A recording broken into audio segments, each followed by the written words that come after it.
बिस्मिल्लाहिर्रहमानिर्रहीम। स्टूडेंट आज हम जो है वो लेंस लॉ के बारे में जो है वो डिस्कस करेंगे।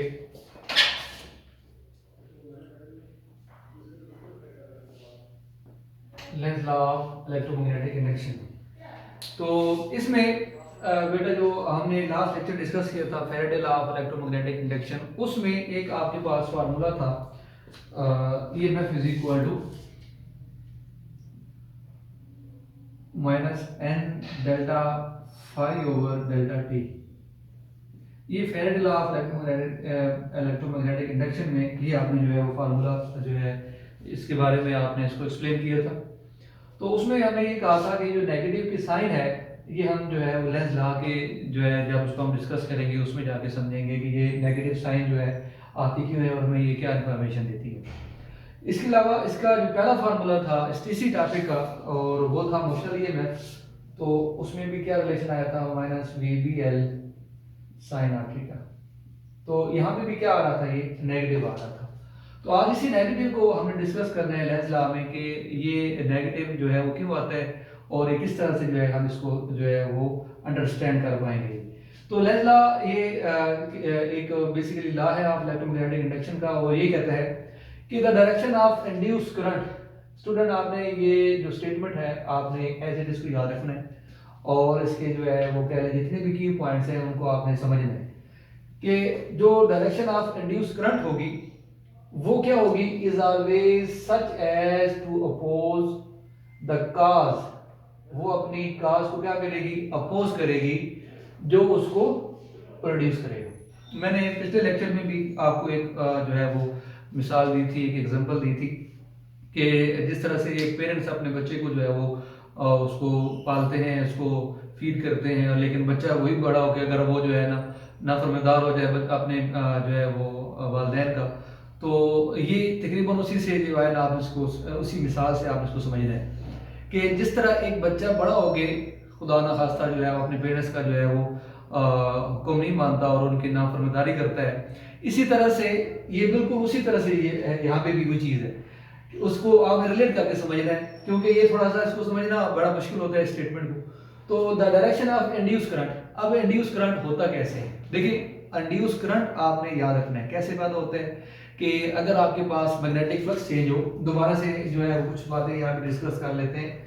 अगर आपके पास चेंजिंग मैग्नेटिक फ्लक्स हो तो वो या तो चेंज हो सकता है एरिया चेंज हो या फिर जो है वो बी चेंज हो जाए, ठीक है, या फिर बी चेंज हो जाए। तो ये आपके पास चेंजिंग मैग्नेटिक फ्लक्स अगर आ जाए तो इससे आपको मिलती है इंड्यूस ईएमएफ। क्या मिलती है जी, इंड्यूस ईएमएफ मिलती है और इस इंड्यूस ईएमएफ की वजह से आपको जो करंट मिलता है उसका नाम होता है इंड्यूस करंट।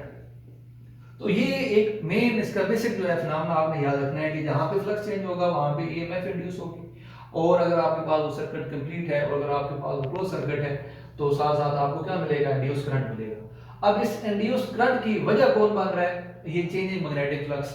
तो यहाँ पे भी वही चीज है कि the direction of induce current, कि वो जो इंड्यूस करंट की डायरेक्शन होगी, इस इंड्यूस करंट की जो डायरेक्शन होगी जो कि इसको बनाने वाला जो है इसको इसकी जो काज है वो ये चेंजिंग मैग्नेटिक फ्लक्स है।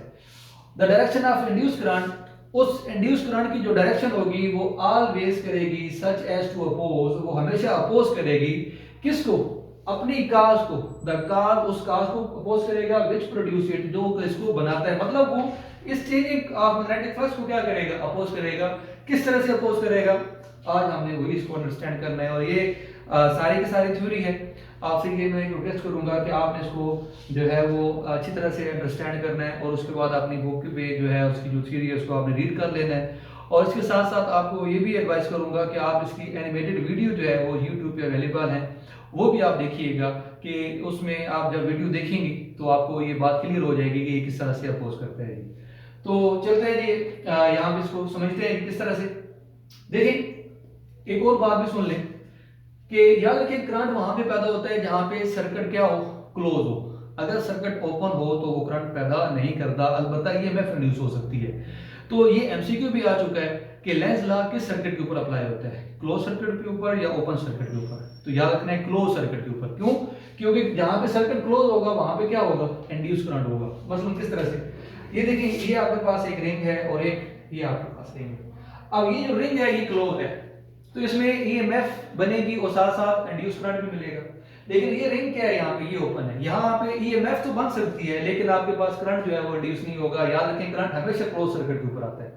तो ये आपने याद रखना है कि आपके पास जो लेंस लॉ है वो किस पे अप्लाई होता है, क्लोज सर्किट के ऊपर अप्लाई होता है, क्लोज सर्किट के ऊपर अप्लाई होता है, क्लोज सर्किट के ऊपर। अच्छा अब यहाँ पे इसको समझते हैं जी। देखिए ये आपके पास एक रिंग है, आपको नजर आ रहे हैं, और ये एरो मैंने बनाए हुए वो किस तरह से बनाए हैं मैं जरा आपको समझाता हूँ। देखें हम कंसिडर करें, मान लें बेटा आपने कंसिडर करना है इन दो, इस फिगर में आपने ये कंसिडर करना है कि इसमें आपके पास जो करंट जा रहा है वो एंटी क्लॉकवाइज जा रहा है, मतलब पहले ही करंट इसमें मौजूद था, पहले ही इसमें करंट मौजूद था, और इस रिंग में आपके पास वो आपके पास क्लॉकवाइज और ये आपके पास एंटी क्लॉकवाइज, और इसको आपने जो है वो क्लॉकवाइज करना है। ये आपके पास क्लॉकवाइज यहाँ पे करंट जा रहा है। अब यहाँ पे आपने चैप्टर नंबर 14 का कुछ कंसेप्ट आपने दोबारा रिकॉल करने हैं। वो क्या कंसेप्ट थे कि जहां पे आपके पास करंट हो, जिस वायर में से करंट जा रहा हो उससे गिर क्या पैदा हो जाती है, मैग्नेटिक फील्ड पैदा हो जाती है। ये चीज आपने पढ़ी हुई है। और चैप्टर नंबर 15 में हम उसके रिवर्स पढ़ रहे हैं कि अगर करंट से मैग्नेटिक फील्ड पैदा होती है तो मैग्नेटिक फील्ड से करंट जो है वो पैदा हो सकता है या नहीं हो सकता। वो हमारा चैप्टर नंबर 15 की डिस्कशन है। तो आपने चैप्टर नंबर 14 में ये बात पढ़ी हुई थी कि जिस वायर में से करंट जाता है उसकी गिर क्या पैदा हो जाती है, मैग्नेटिक फील्ड। ये फिनोमेना था उसका। अब देखिए यहाँ पे अब इस वायर में करंट जा रहा है, एंटी क्लॉकवाइज करंट जा रहा है, और इस वायर में जो है वो ये आपके पास जो रिंग है, मान लें कि ये आपके पास वायर जो है एक जो है कॉपर का जो है रिंग है। अब यहाँ पे देखिए करंट जा रहा है एंटी क्लॉकवाइज, अब उसके गिर्द मैग्नेटिक फील्ड पैदा होंगी, और वो मैग्नेटिक फील्ड जो है वो एग्जैक्टली एक प्योर मैग्नेट की तरह होती है। जिस तरह एक प्योर मैग्नेट की मैग्नेटिक फील्ड होती है, तो जिस तरह जो है इसी तरह से जो है अगर किसी कह लेंगे लूप में से या किसी वायर में से करंट जाता है उसके गिर्द जो मैग्नेटिक फील्ड पैदा होती है उसका इफेक्ट बिल्कुल एग्जैक्टली जो है वो हमारे प्योर मैग्नेट की तरह जो मैग्नेटिक फील्ड पैदा होती है उस तरह से होता है। अब उसके लिए फिर रूल क्या है, हमें कैसे पता चलेगा, क्योंकि प्योर मैग्नेट में एक दो पोल होते हैं, एक नॉर्थ पोल होता है और एक क्या होता है, साउथ पोल। तो हमें कैसे पता चलेगा कि इसका नॉर्थ पोल कौन सा है और साउथ पोल क्या है। तो उसके लिए भी एक रूल है, वो रूल है राइट हैंड रूल का, कि जिस डायरेक्शन में करंट जा रहा होता है ना उस डायरेक्शन में आपने फिंगर को क्या करना होता है, कर्व। तो आपके पास जो थंब होता है ना, थंब की डायरेक्शन में हमेशा नॉर्थ पोल होता है और उसके अपोजिट क्या होगा, साउथ पोल होगा। अब यहाँ पे गौर करें करंट किस तरह से जा रहा है, एंटी क्लॉकवाइज जा रहा है। तो इसका मतलब है मैंने फिंगर को अपनी एंटी क्लॉकवाइज डायरेक्शन में रोटेट करना है। तो ये आपके पास करंट एंटी क्लॉकवाइज, तो ये मैं अपनी फिंगर को रोटेट कर रहा हूँ, तो थंब की डायरेक्शन में क्या बनेगा, नॉर्थ पोल, और नीचे क्या बन जाएगा, साउथ पोल। तो यहाँ से आपको ये क्लियर हो गया कि ये आपके पास नॉर्थ पोल होगा और ये क्या होगा, ये वो आपके पास साउथ पोल होगा ये, ठीक है। अब यहाँ पे आ जाए, इसमें करंट किस तरह से आ रहा है, क्लॉकवाइज। तो अपनी फिंगर को आपने क्लॉकवाइज जो है वो रोटेट करना है। तो अगर आप क्लॉकवाइज रोटेट करें तो थंब की डायरेक्शन में क्या बनेगा, नॉर्थ पोल, तो ये नॉर्थ पोल, और तो ये क्या बन जाएगा, ये साउथ पोल बन जाएगा। अब इन रिंग में हमने लेट किया था कि ऑलरेडी जो है वहां से करंट जो है वो जा रहा है। अब जरा यहां पे आ जाए, हाँ जी। अब ये आपके पास एक मैग्नेट है, हमारे पास एक, वहां पे कोई इस तरह की बात नहीं थी। अब मैं यहाँ पे जो है उसको अलग से समझा रहा हूँ। ये ऊपर वाली डिस्कशन जो है वो यहाँ तक है। अब यहाँ पे देखिए, एक आपके पास मैग्नेट है, एक प्योर मैग्नेट है जिसके दो पोल हैं, एक पोल है नॉर्थ और एक पोल क्या है, साउथ पोल। तो स्टूडेंट जब आप इस प्योर मैग्नेट को एक क्लोज जो कंडक्टिंग लूप होगा उसके करीब जब ले जाएंगे तो आप देखेंगे कि आपका जो मैग्नेट होगा वो अपोज होना शुरू हो जाएगा। अब अपोज होना शुरू हो जाएगा, इसका मतलब क्या होगा कि यहाँ से पोल जो जा रहा था वो नॉर्थ पोल जा रहा है। इसका मतलब है कि रिंग का जो अपना पोल बन रहा होगा वो क्या होगा, नॉर्थ, मतलब नॉर्थ को फेस कर रहा होगा, इसलिए आपका मैग्नेट क्या होगा, अपोज होगा। और ये बात एक्सपेरिमेंटली ऑब्जर्व की गई है कि जब आपके पास एक प्योर मैग्नेट ये क्लोज रिंग की तरफ आप ले जाते हैं, हालांकि उस रिंग में ऊपर वाली फिगर की तरह करंट नहीं जा रहा था। ऊपर वाली फिगर में मैंने आपको खुद कहा था कि वो आपने लेट करना है कि वो वहां से जो है वो करंट जा रहा है, आपको जस्ट समझाने के लिए कि नॉर्थ और साउथ कैसे बनते हैं। अब यहाँ पे एक मैग्नेट है, उसको आप एक क्लोज रिंग की तरफ ले जा रहे हैं, तो मैग्नेट का कौन सा पोल लेके जा रहे हैं, नॉर्थ पोल। तो याद रखें कि जब आप उसके करीब ले जाएंगे तो वो जो मैग्नेट होगा वो अपोज होना शुरू हो जाएगा। इसका मतलब है उस मैग्नेट का जो नॉर्थ पोल होगा उसको, रिंग का जो नॉर्थ पोल बन रहा होगा उसको वो फेस करना पड़ेगा। क्योंकि आपको पता है आपको ये चीज पता है कि जहां पे मैग्नेटिक फ्लक्स चेंज होगा वहां पे इंड्यूस ईएमएफ होगी और साथ साथ क्या मिलेगा, इंड्यूस करंट मिलेगा, ये आपको पता है। अब यहाँ पे देखिए आप मैग्नेट को करीब लेके जा रहे हैं, जिसका मतलब है मैग्नेटिक फील्ड लाइंस डिस्टर्ब होंगी। तो अगर मैग्नेटिक फील्ड लाइंस डिस्टर्ब होंगी, वो चेंज होंगी, तो आपके पास चेंजिंग मैग्नेटिक फ्लक्स मिलेगा। और अगर आपके पास चेंजिंग मैग्नेटिक फ्लक्स मिल जाए तो एक मिलती है इंड्यूस ईएमएफ, और अगर आपके पास सर्किट क्लोज है तो वो आपको क्या मिलेगा, इंड्यूस करंट। अब यहाँ पे देखें आप मैग्नेट को जब करीब ले जाएंगे तो मैग्नेटिक फील्ड डिस्टर्ब हुई, वो चेंज होंगी, तो चेंजिंग मैग्नेटिक फ्लक्स मिलेगा, और साथ साथ बेटा उसमें ईएमएफ इंड्यूस होगी। और अब ये सर्किट कंप्लीट है तो इसका मतलब है कि यहाँ पे करंट भी जाएगा। तो अगर ये मैग्नेट अपोज करेगा तो इसका मतलब है, ऊपर वाली तरफ फिगर को देखें तो इसका मतलब है कि यहाँ से करंट कौन सा जाएगा, एंटी क्लॉकवाइज जाएगा। तो ये बन जाएगा नॉर्थ पोल और ये क्या बन जाएगा, south. That is the point कि आपके पास जो डायरेक्शन ऑफ इंड्यूस करंट होगी वो हमेशा अपोज करेगी अपनी काज को, जिसने उसको जो है वो पैदा किया। अब इंड्यूस करंट को पैदा करने वाला कौन था, चेंजिंग मैग्नेटिक फ्लक्स।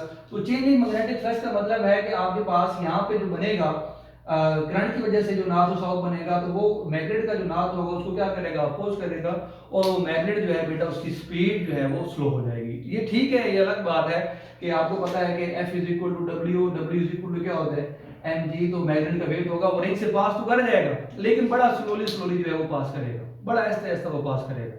आप ये जब वीडियो देखेंगी, उसकी एनिमेटेड वीडियो मौजूद हैं, तो आप देखेंगे वो पहले दिखाते हैं कि देखेंगे मैग्नेट को हम छोड़ रहे हैं तो वो बड़ा तेजी के साथ नीचे जा रहा है, लेकिन अगर आपके पास एक क्लोज रिंग है उसमें अगर आप मैग्नेट को जो है रिलीज करेंगे तो वो मैग्नेट बड़ा ऐसा ऐसा बड़ा जो है वो स्लो स्पीड के साथ जो है नीचे जाएगा। उसकी वजह यही है कि उसमें जो क्लोज लूप होता है उसमें करंट इंड्यूस हो जाता है और वो अपोज करता है अपनी काज को। अब यहाँ पे देखिए वहां पे मैग्नेट करीब लेके जा रहे थे आप, अब मैग्नेट यहाँ से पास आउट हो गया, पास आउट होने के बाद अब मैग्नेट जो है वो दूर जा रहा है, अब मैग्नेट दूर जा रहा है, तो ये आपके पास मैग्नेट का नॉर्थ पोल और ये क्या होगा, साउथ पोल, क्योंकि वो तो चेंज नहीं हो सकता। अब जैसे ही दूर जाएगा तो ये जो करंट होगा ये फौरन ही अपनी डायरेक्शन चेंज कर लेगा, और वो डायरेक्शन कैसे चेंज कर लेगा, इस तरह से क्लॉकवाइज। और क्लॉकवाइज में पता है आपको कि नीचे की तरफ क्या होता है, नॉर्थ पोल, और ऊपर क्या होता है, साउथ पोल।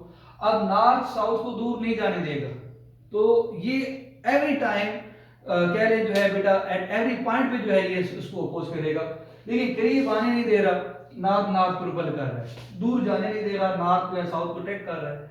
तो एवरी टाइम एवरी पॉइंट पे जो है उसको क्या करेगा, वो अपोज करेगा। कौन अपोज करेगा, इंड्यूस करंट की जो डायरेक्शन होगी वो हमेशा अपने चेंज को जो है, अपने काज को जो है वो उसको क्या करेगी, अपोज करेगी। तो ये एक स्टेटमेंट है कि आपके पास जब भी इंड्यूस करंट होगा वो अपने कह लें कि काज को हमेशा क्या करेगा, अपोज करेगा। तो ये छोटी सी एग्जांपल आपको मैंने दी थी, मेरे ख्याल में आपको ये बात समझ आ चुकी होगी, तो मैं इसको दोबारा से एक्सप्लेन कर रहा हूँ। देखिए मैग्नेट करीब लेके जा रहे हैं, तो मैग्नेट करीब लेके जा रहे हैं तो मैग्नेटिक फील्ड लाइंस चेंज होंगी, साथ साथ मैग्नेटिक फ्लक्स मिलेगा, और जहाँ पे चेंजिंग मैग्नेटिक फ्लक्स मिलेगा वहां पे इंड्यूस ईएमएफ होगी, और अगर सर्किट क्लोज है तो वो क्या मिलेगा, इंड्यूस करंट भी।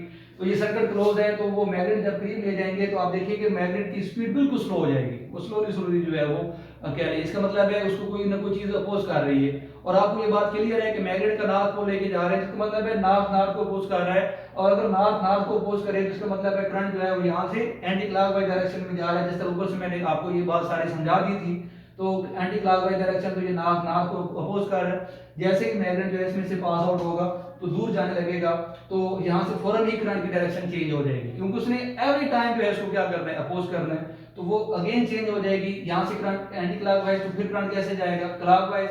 जब क्लॉकवाइज जाएगा तो according to rule clockwise current जो है इस तरह से जा रहा है, तो नॉर्थ पोल ये बन जाएगा साउथ, तो ये नॉर्थ साउथ जो है मैग्नेट का नॉर्थ जो है उसको दूर नहीं जाने देता। तो इस तरह से जो है वो अपनी काज को हमेशा इंड्यूस करंट जो है वो क्या करता है, अपोज करता है।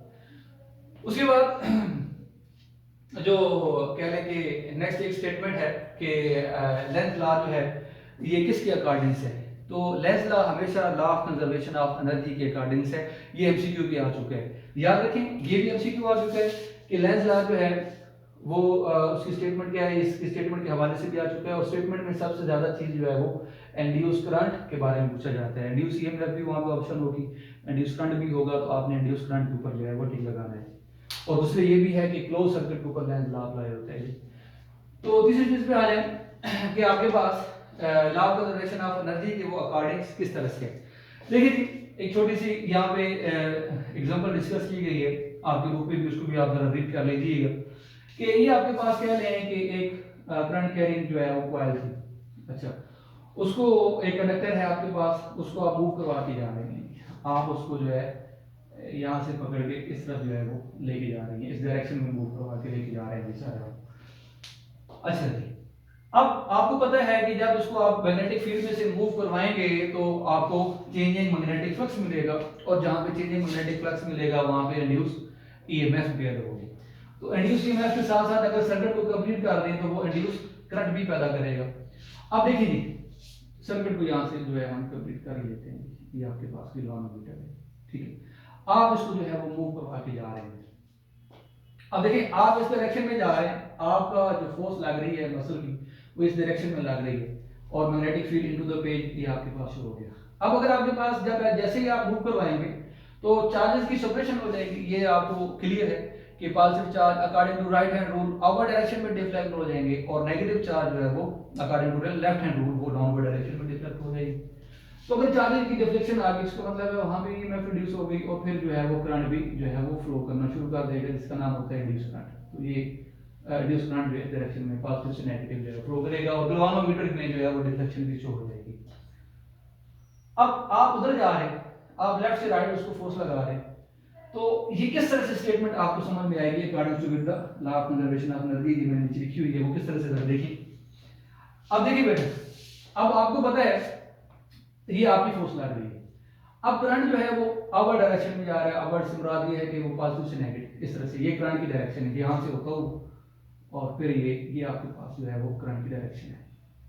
अब देखिए, अगर आप यहाँ पे राइट हैंड रूल का इस्तेमाल करें तो करंट जो है अवर डायरेक्शन में जा रहा है, मैग्नेटिक फील्ड कहाँ पे है, इनटू द पेज, तो कंडक्टर के ऊपर जो लगने वाली मैग्नेटिक फोर्स होगी उसकी डायरेक्शन जरा देखिए, वो डायरेक्शन इस तरफ से, मतलब आपकी फोर्स इस डायरेक्शन में और मैग्नेटिक फोर्स की डायरेक्शन इस डायरेक्शन में। दोबारा इस बात को समझिएगा, पकड़ के उसको आप इधर लेके जा रहे हैं, मसल की फोर्स इस डायरेक्शन में लग रही है, लेकिन जब आपके पास सर्किट कंप्लीट हो जाएगा तो करंट फ्लो करना शुरू कर देगा, तो करंट की डायरेक्शन थंब की डायरेक्शन में आ गई, और into the page magnetic field, तो आपके पास मैग्नेटिक फोर्स पाल की डायरेक्शन में, हथेली की डायरेक्शन में इस तरफ लगेगी, और वो आपके पास एफ ऑफ बी है।